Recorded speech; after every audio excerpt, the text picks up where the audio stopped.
Now, when we see aggressive buying at a supply zone, right? What we want to see is, are these aggressive buyers being rewarded? So this is where the interaction between buyers and sellers becomes very important. And we're going to be roughly breaking this down, right, as to how you could have taken today's sell trade.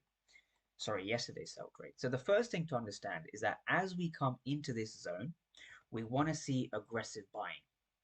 Now, how do we see aggressive buying on this particular chart, right? On this order flow chart.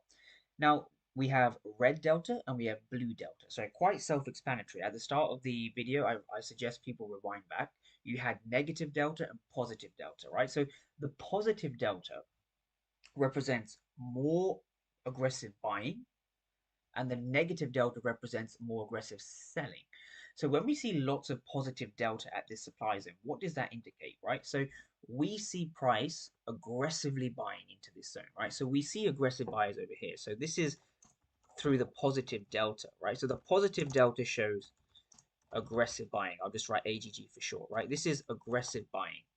Now, when we see aggressive buying at a supply zone, right? What we want to see is, are these aggressive buyers being rewarded?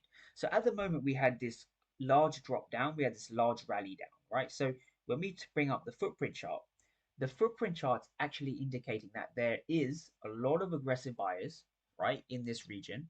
There's a lot of aggressive buyers over here which are not being rewarded, right? Those aggressive buyers are not being rewarded, and price eventually heads down.